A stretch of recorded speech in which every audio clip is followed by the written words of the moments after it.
রাসূলুল্লাহকে মক্কায় হত্যা করার সিদ্ধান্ত হলো। আর মক্কায় থাকার কোনো সুযোগ রাসূলুল্লাহ সাল্লাল্লাহু আলাইহি ওয়াসাল্লাম মক্কা ছেড়ে মদিনার পথে রওনা করবেন।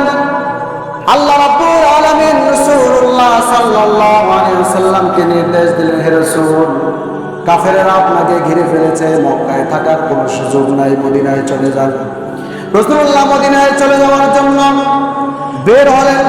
সাইয়েদনা আবু বকরকে সঙ্গে নিয়ে আল্লাহর নবী বের হলেন।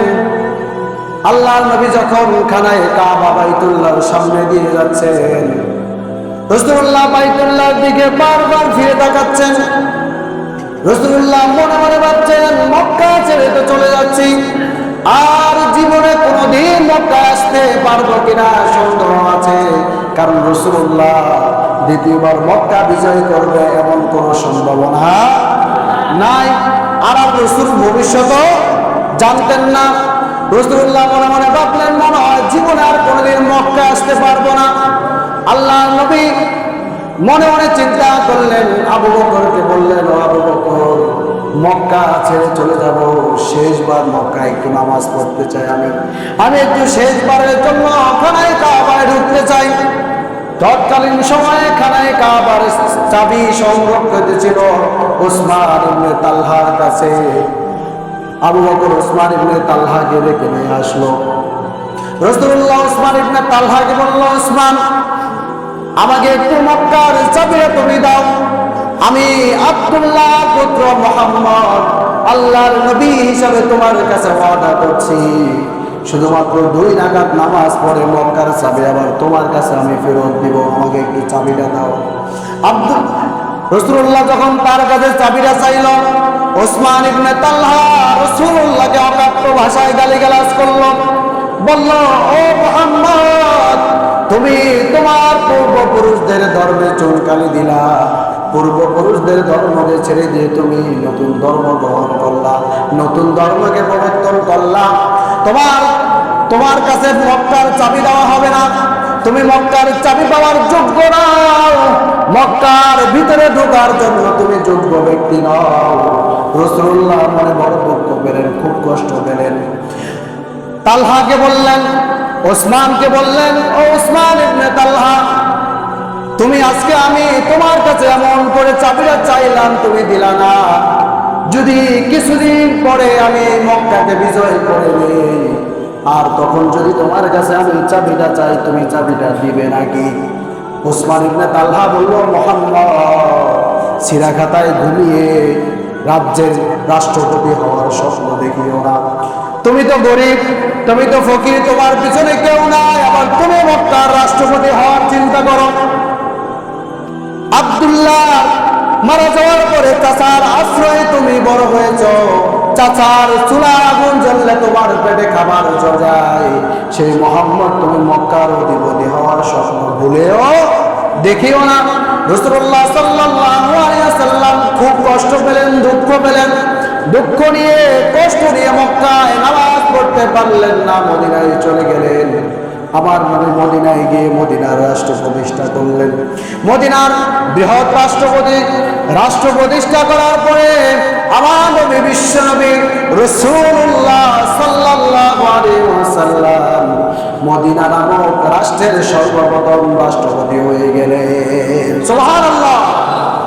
রাসূলুল্লাহ মক্কায় গিয়ে মদিনায় গিয়ে মদিনা রাষ্ট্র প্রতিষ্ঠা করলেন, মদিনার রাষ্ট্রপতি হয়ে গেলেন। আজকে বহু যুদ্ধ, বহু চড়াই উতরিয়ে, বহু কষ্ট করে রাসূলুল্লাহ সাল্লাল্লাহু আলাইহি ওয়াসাল্লাম 8 বছর পার করলেন, রাষ্ট্রকে পাকাভুক্ত করলেন। এবার রাসূলুল্লাহ ভাবলেন, এবার মক্কাকে বিজয় করার সময় এসে গিয়েছে।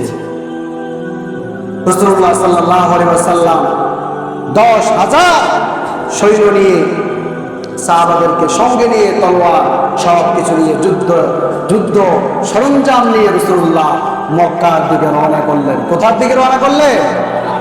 মক্কার দিকে রাসূলুল্লাহ রওনা দিলেন।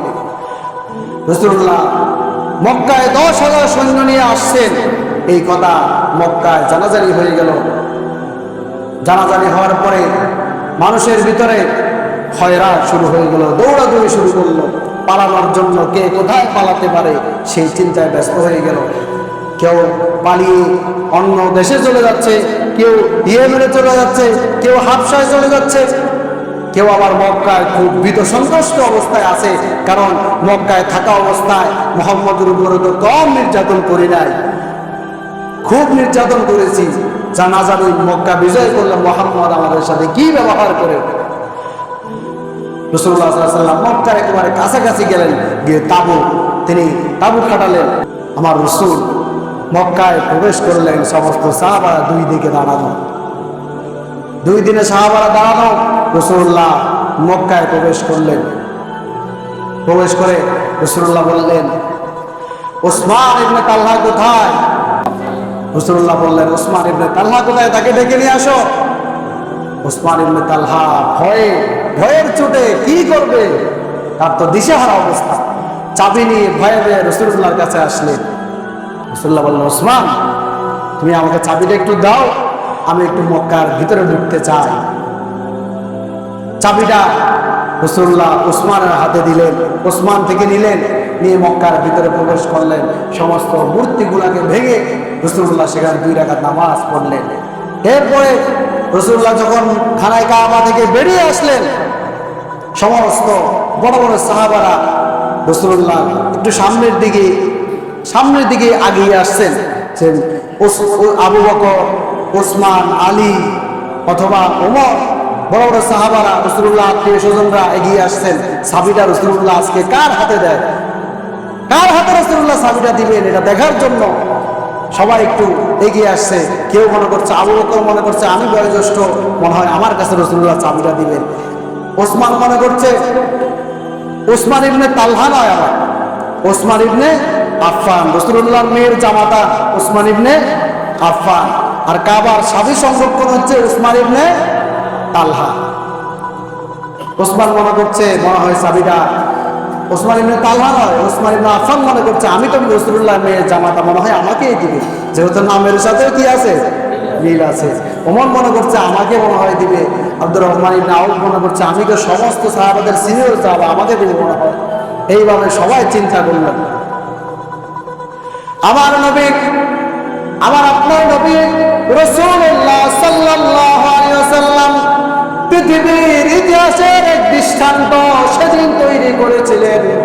রাসূলুল্লাহ সাল্লাল্লাহু আলাইহি ওয়াসাল্লাম খানায় কাবা থেকে খানায় কাবার চাবিটা হাতে নিয়ে রাসূলুল্লাহ ফিরে আসলেন। ফিরে এসে রাসূলুল্লাহ বললেন, ওসমান ইবনে তালহা কোথায়? সুবহানাল্লাহ। আল্লাহ নবী ওসমান ইবনে তালহাকে ডেকে পাঠালেন। ওসমান ইবনে তালহাকে রাসূলুল্লাহ ডেকে বললেন, ওসমান ইবনে তালহা, সেই দিন তুমি আমাকে চাবি দিলে না, তুমি আমাকে চাবি দাও নাই, নানা রকম কথা বলে অপমান অপদস্থ করেছিলা। ওসমান ইবনে তালহা তুমি শুনে রাখো, আমি সেই দিনের কথা মনে রাখি নাই, আমি হচ্ছে মানুষের নাজাত দাতা। সুবহানাল্লাহ। আমি হচ্ছি বিশ্বনবী রাহমাতুল লিল আলামিন, আমি সেই দিনের কথা মনে রাখি নাই। ওসমান ইবনে তালহা তোমার হাতটা বাড়িয়ে দাও। রাসূলুল্লাহ ওসমান ইবনে তালহার হাতে চাবিটা দিয়ে বললেন, আজ থেকে কিয়ামত পর্যন্ত এই খানায় কাবার সংরক্ষণের চাবি ওসমান ইবনে তালহার কাছে থাকবে। সুবহানাল্লাহ। আমার রাসূলুল্লাহ কি দৃষ্টান্ত দেখালেন, সুবহানাল্লাহ বলবেন না? আল্লাহু আকবার বলবেন না? এই দৃষ্টান্ত আমি আপনি দেখাতে পারবো? দেখাতে আমরা পারি নাই। এই যে সেই দৃষ্টান্ত দেখানোর মতো সময় তো চলে গেল। আমরা তো দেখেছি বাড়ি ঘর চালিয়ে দিয়ে বিরোধীদের উপরে অত্যাচার দমন পীড়ন কিভাবে আমরা করেছি। এটা কি কোনো মুসলমানের চরিত্র হতে পারে? আসতে বললেন কেন? কোন মুসলমানের চরিত্র হতে পারে? আমার রাসূলুল্লাহ ওসমান ইবনে তালহাকে সেই চাবিটা দিল। আজ পর্যন্ত, এখনো পর্যন্ত মক্কার চাবির সংরক্ষণের দায়িত্ব ওসমান ইবনে তালহার পরিবারের কাছে। সুবহানাল্লাহ। খানায় কাবার চাবি এখনো কার কাছে? হে রাসূলুল্লাহ দিলেন। এখনো পর্যন্ত খানায় কাবা চাবির সংরক্ষণের দায়িত্ব ওসমান ইবনে তালহার বংশরা পরম্পরায় বহন করে আসছে। সুবহানাল্লাহ।